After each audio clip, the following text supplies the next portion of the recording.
Hi and welcome back to another episode of Everyday Detailing. Today we're going to be looking at our new project car, which I've nicknamed the Swampy. So poor old Swamp Thing's been neglected for some years, and as we can see here, the rear arches, they have this fabric lining and it's just sort of collected everything from mud to grass to debris, all sorts. The previous owners just didn't care about this car and it's in a state inside and out, so this is going to be probably about a 2 or a 3-parter. Today we're going to concentrate on washing Swamp Thing, getting it as clean as we can on the bodywork, just so we can really genuinely thoroughly inspect it, see how bad the damage is, the scratches, the marks, etc., to see what we're going to have to do to move forward to try and improve it as best we can.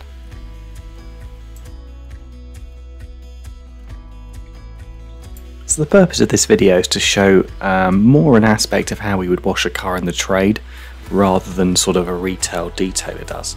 That's quite a lengthy process and they'll use lots of different snow foams and things and stuff, which is all relative on a nice car or something that you might want to do to your car at home. But for a generic high input detailing business, this is sort of the process that we go through. So today I'm quite lucky in the video because I've got somebody to help me film the footage, and he's a good friend of mine called Gavin. I'm not sure if he's going to be my friend after this video though, because he's a gentleman who owns a car. So he's the one who's going to put me through torture over the next few weeks trying to make Swampy look nice. So it's nice and easy. The first thing we're going to be doing is just literally rinsing the car down, trying to remove as much debris as we can off the bodywork prior to putting any cleaning materials on it. I think it's only fair to point out at this stage that Gavin's a motor trader and that he actually hasn't done this to the car. He's taken it in part exchange and this is what somebody else has done to it already. But he's being very useful by using what I will call as Gavin Cam, and as we can see here we can get some dramatic slow-mo footage of some of the leaves and stuff flying off the side of the windscreen.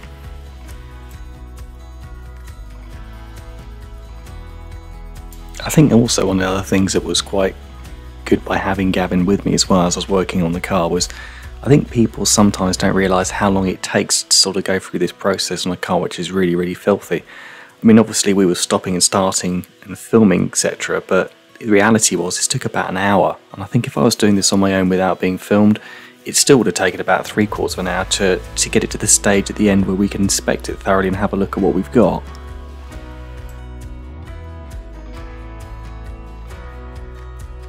So with most of the dust and debris just blasted off the car, we can now look to putting some detergent and stuff on it. So the alloy wheels have got a dedicated wheel cleaner, and then all I'm doing is spraying the entire car with all-purpose cleaner. By leaving this on the surface of the car, it's going to give it a good chance to sort of bite into the dirt and loosen it off. And as we can see here, I'll do things like the door jambs, the fuel flap, the wheel arches, everything. And then whilst that's all soaking in, I'm going to start to clean the alloy wheels. So on the face of the wheel we're using a soft Vicam brush just to sort of get in there and scrub off as much of the dirt as we can. I'm also going to use that brush inside the plastic wheel arches as well. I've then switched to an EZ detailing brush. It's like a fluffy, great, giant Christmas tree looking thing. And it's very good for getting in between the spokes of the wheels, as we can see here. And also it's because it's a little bit more flexible at the back of the wheel arch. It's worth noting as well, if you were doing this to your own car, you might go for a couple of more stages beforehand to sort of loosen the dirt off, to make it a little bit more safer and possibly not scratch the alloy wheels. There is an element of risk, I suppose, always there. In this process, I already knew that I'm going to be refurbishing all 4 alloy wheels, so all I'm really trying to achieve here is just to clear the dirt off so that when I take the wheels off the car and take them into the paint area, there's less dirt and stuff to grind off when you're obviously sanding the wheels to get them prepped for paint. I think it's a good opportunity here for me to point out as well that I'm using a jet wash at a local supermarket, and the pressure out of this thing is very slightly more than a water pistol, so you know it's really not very dangerous. So if you see me getting quite close to a few things, you shouldn't need to worry about it. Later in this video I'm going to be doing the engine bay with my own jet wash, which is a lot more powerful, and you'll actually see me on video sort of downgrade the pressure before going anywhere near it.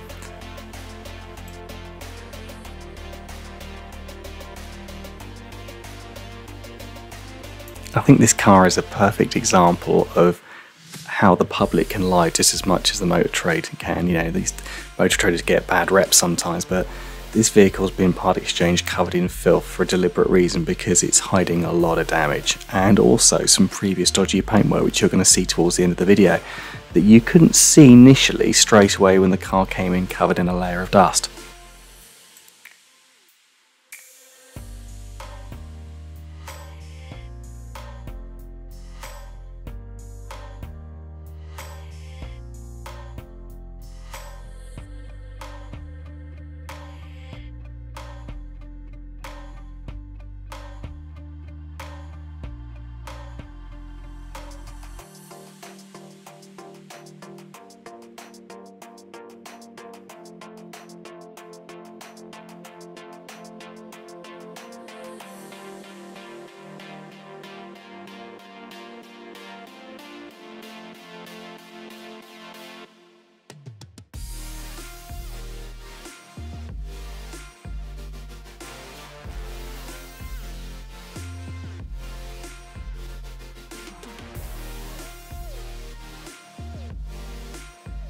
So like most of the jobs on a car, I tend to do things in sections. So for example here, I've now just about complete doing the wheels and the wheel arches.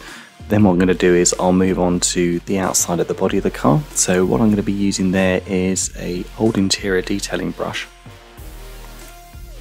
And I'm going to use that to go around all the awkward little places. So for example, around the badge, underneath the headlight, anywhere there's a seam where it might have got quite, filled full of dirt over the years. Things like around this fog light surround.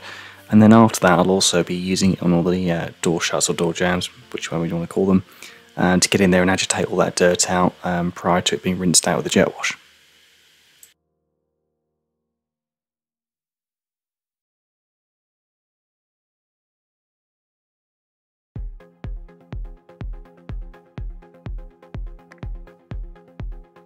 As we're looking at the number plate, this is a good time to point out what the car is. So this is a 2010 Peugeot 5008, and I think it's covered off the top of my head around about 120,000 miles. So it's about average mileage for its age, but unfortunately it's not an average condition. And as we're about to see, the camera's going to get a bit wet, and so did Gavin. And it wasn't the only time Gavin got a bit wet as well.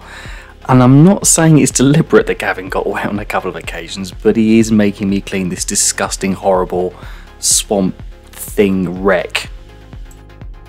And it's going to be quite good as well, because Gavin's going to have the experience of the inside of the car with me when he helps me remove all the seats. And he can ingest all the foulness of inside of this car, because it's absolutely disgusting inside as well. So we're going to use that same interior brush just to scrub around the door hinges here and the rubber seals prior to using the jet wash to rinse out all the dirt and debris.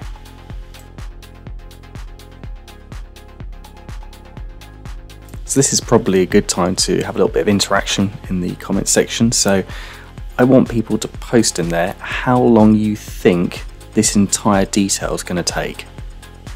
So to clarify what we're going to be doing to this car, we've spent 1 hour washing it. We're then going to be refurbishing all 4 alloy wheels. At the same time, I'll give the calipers a little bit of a tidy up. I'm going to have to also sand the headlights because they've got quite a lot of scratches. We'll see at the end of the video.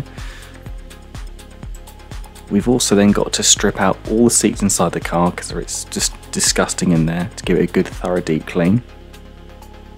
And then the last bit, which is the unknown factor to even myself, is how long it's going to take to try and do something with the paintwork on this car. So we can see at the end of the video it's horrifically scratched. It's got a lot of dents. I'm not going to be doing the dent repair.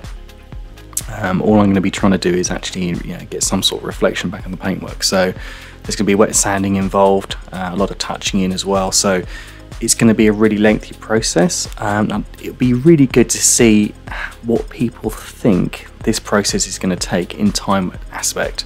So if you put that in the comment section below, and we'll see who gets the nearest to it.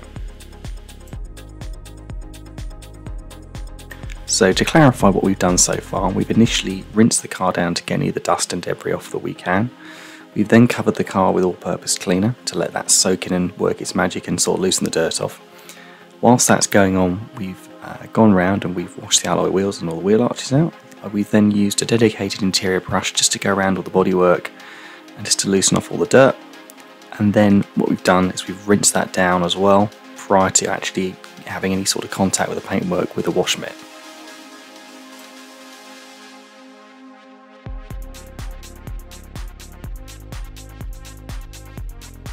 I think it's another thing we can point out as well. People are going to ask, how much is this all going to cost, and is it cost effective? And the simple answer is no, it's not. I'm doing this to help a customer out who's very good and also a friend of mine. And secondly, beyond that, if I'm honest, it's good content for the channel. So it's a kind of 2-for-1 aspect on that one. This car probably only has a value, I'm going to make an educated guess, about £2,000. That's about, give or take, about $2,300. So the amount of time and effort you're going to put into a car like this, it's probably long term not really that cost effective.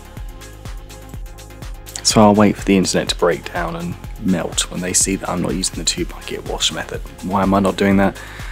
This car's a wreck, there's no point. I'm not going to inflict any more damage that's not already there. And when you know you're going to be refurbishing the alloy wheels and probably wet sanding 3/4 of the car because it's got so many scratches in it, I'm not going to be too worried about that. However, this is a very good opportunity for me to plug a very good channel that does fantastic videos regarding product reviews, and also a really probably good tutorial how to wash your car properly if you want to look after it and care for it. So if you haven't, you really should check out Paul Dalton's details. I'm going to put a link in the description below, and he's one of my channels I've followed as well. So he's a really nice guy. He's not a million miles away from me, we've not met in person, but he does fantastic product reviews. He's got a good sense of humour, and his channels are well worth a watch as well. So if you haven't, please do go and look at Paul Dalton's detailing. And underneath the dirt, we can now see it's very obvious that the rear quarter and rear door on the car have been painted before, because it doesn't match the front one if you look. So for a safety aspect, as we know, metal expands and contracts through heat, so it's never advisable to put cold water on a hot engine bay, because there is a risk you're going to crack metal and damage it, or any other components. To be honest, plastic can do the same as well. So I've let the engine bay cool down, and then I've decided then to wash it the next day.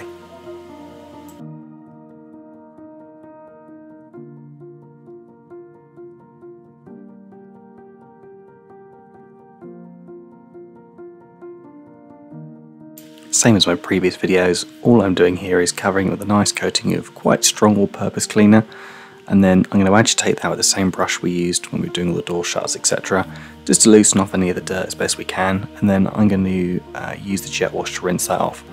What you are going to see on the camera is I've got a Karcher jet wash, and it has an adjustable power rating on it, so when I am going to be rinsing the engine bay off, I'm going to put that down to its lowest setting. The idea is the jet wash is there just to literally rinse off the all-purpose cleaner and the debris and dust and stuff it's loosened off, rather than using pressure to dry it out.